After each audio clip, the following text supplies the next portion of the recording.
So, Jimmy Butler. We all kind of knew it when it was going to happen. You know, the anywhere but Miami.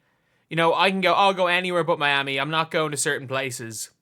Yeah, we all kind of knew that was BS. We all kind of knew that genuinely was like something that he just said. And that, no, it wasn't anywhere but Miami. There was a very small, specific list of teams that were given.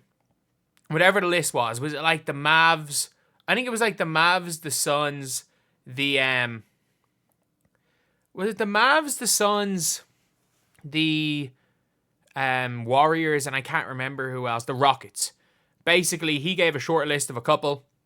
Whatever list Shams tweeted out about a month ago seems to be what where Jimmy will go. But let's listen to this from Chris B. Haynes.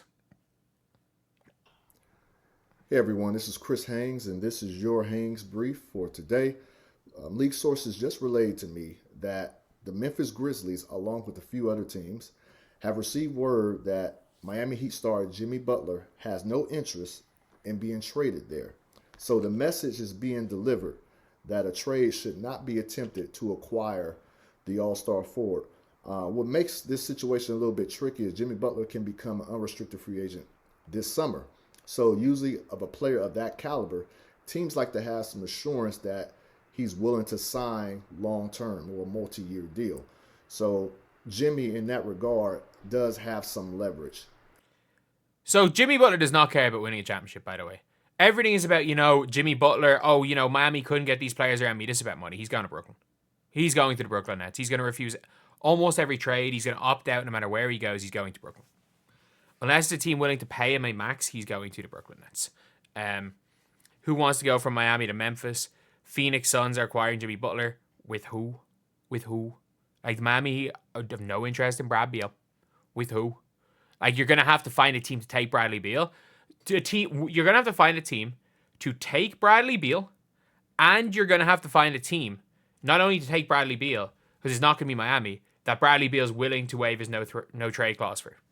Like, those teams don't really exist. What is on the court problem with him? The Heat, he doesn't feel like running Spo's plays. He's just, very shooting one leg threes the minute. Teams warned off Jimmy Butler. Like, looking at the responses on Reddit here, it's crazy because Memphis are the best team he could join. Yeah, if Jimmy wants to win a championship, the Memphis Grizzlies is the best team he has a chance. Your mistake is thinking he wants to compete. The man just wants money. Thought Jimmy wanted anywhere but Miami. Jaren Jackson Jr. would have been nasty. Top 3 seed in the West isn't good enough. What a strange collection jerseys in the back. What jerseys does he have in the back? Dame Brunson, CJ McCollum.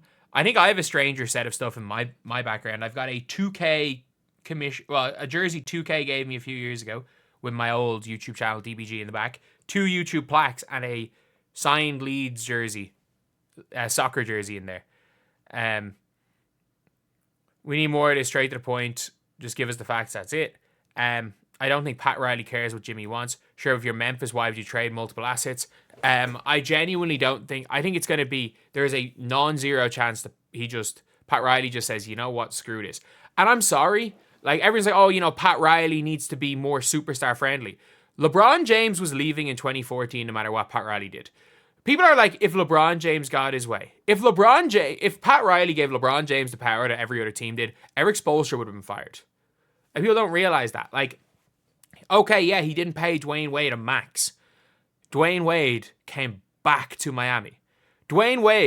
Chicago gave Dwayne Wade the money Miami wouldn't. And it was like $4 million extra. Chicago gave him the money. Chicago bought him out after a year. They didn't want him. Like, Pat Riley has never overpaid superstars. Pat Riley's goal is to put the best team on the floor at all times possible. He's made some dumb decisions, but that is his goal.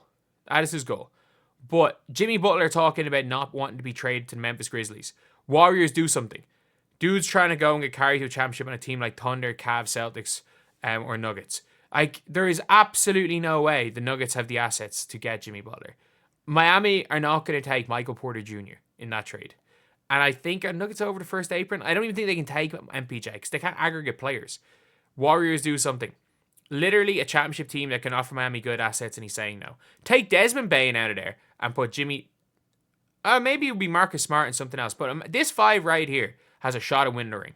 They really do, especially in slow down playoff basketball with Big Zach Edey in there. Like, they genuinely would have a chance of winning a damn ring, but he's saying no. The Suns, Bradley Beal in the 2026 first. The Miami Heat do not make that trade. If it would take a lot more picks than that. I'm telling you, it would take Washington, Orlando, or Memphis holds the rights to this swap. Like, it's the worst of all these teams. So it's probably Memphis's first round pick. Like, it would be the dumbest thing. That would be the dumbest trade in the world. Oh, wow, we get a toxic contract who's on a worse deal than Jimmy. We get the most toxic contract in the NBA and one first round pick to get out Jimmy Butler. I genuinely think that the Miami Heat would rather just have Jimmy there rather than play him. Anywhere but Miami to anywhere but Miami or Grizzlies. And it's not just Miami or Grizzlies. It's anywhere on my list of 4 teams. We've got like 5 teams. You know, I'm not going to go to any of these. I'm going to go to about 5 teams. And none of these teams have a better chance of winning a ring than the Memphis Grizzlies. That's the reality situation. Is none of the teams that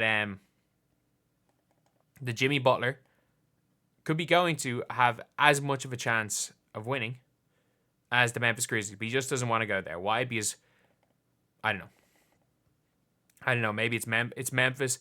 Either way, though, I'll stand by this. There is no way in hell that Pat Riley gives Jimmy Butler what he wants. There is no way in hell that Pat Riley doesn't make the best deal for the Heat. It doesn't matter what Jimmy Butler wants. He couldn't give a damn what Jimmy Butler wants. And a lot of teams trading for guys that have said they don't want to go there. Oklahoma City. Like, Paul George was like, I'm only going to re-sign in LA. OKC signed him. He had a good season. He re-signed there, and they were able to get all those picks for him the next year. That has worked at times. So you can hold out. Like, you can genuinely hold out if you're Jimmy Butler and try to get your way. You're not getting your way with Pat Riley. That is one player. That is one coach. Just like you don't do it with Greg Popovich. He shipped Kawhi Leonard out of the damn country. I know Kawhi won a ring, but he still shipped him out of the freaking country. So yeah, I could see Jimmy Butler coming out and saying, I don't want to go to Memphis. And then just going, you know what? You want him? And to be fair, I don't think Jimmy Butler is that much of an asset in the year 2025. What have we seen from Jimmy Butler over the last 2 years? Not that great regular season. A decent regular season. We have seen a decent regular season since 2023 finals, where, in fairness to him, he was the only reason they won in the first round of that series. But like, a lot of people were saying Caleb Martin was Eastern Conference Finals MVP. I'll give it to Jimmy, though, in fairness. Like, Jimmy probably did deserve it. And it was kind of like a Freddie VanVleet 2019 Finals MVP type argument there, to be honest. But still, it wasn't like he carried a bunch of scrubs. That Miami Heat team played really well in those playoffs. And Jimmy's going to go, and since then had a decent regular season, was injured for the playoffs, got his feelings hurt because he wanted to talk shit with the Boston Celtics players while he was injured, and Boston steamrolled to an NBA championship, and he just wanted to shit talk them. So Pat Riley called him out for it, rightfully so, and he got his feelings hurt and wanted to leave ever since. Like, that's what we've seen from Jimmy Butler. Like, he is a I think, not that he's a near negative asset, but like, I don't know how much value he has on the trade market. So Miami, I think, are just going to go and take whatever good deal is for them. Like, if you can get Jonathan Kuminga and Andrew Wiggins, you take that trade. You take that trade if you're Jimmy Butler. I think the Warriors should make that trade as well, because the Warriors are never going to win with the two of them. They're still never going to win with Jimmy, but like, give them a 1% better chance. The only team where Jimmy could go and have a chance of winning a ring is, like, look, Denver are not going to be able to trade for him. With the way the salaries stuff work, there's no way Denver will trade for him. Like, I've seen, the only way to really get the Denver Nuggets is to have a third team in there and like trade. Is it like trade Beal or something? You have to get the Grizzlies involved anyway. And it's a really, really weird trade. But like, unless Miami are going to take Bradley Beal, which they're not, like, you would have to give up Beal and Nurkic and a pick for Jimmy Butler and salary filler. Like, it's that type of a deal. You would have to give up multiple assets to take to basically just take Bradley Beal off them. And then knowing Jimmy Butler, he's probably just going to leave in a few months anyway. But anyway, I'll see you guys.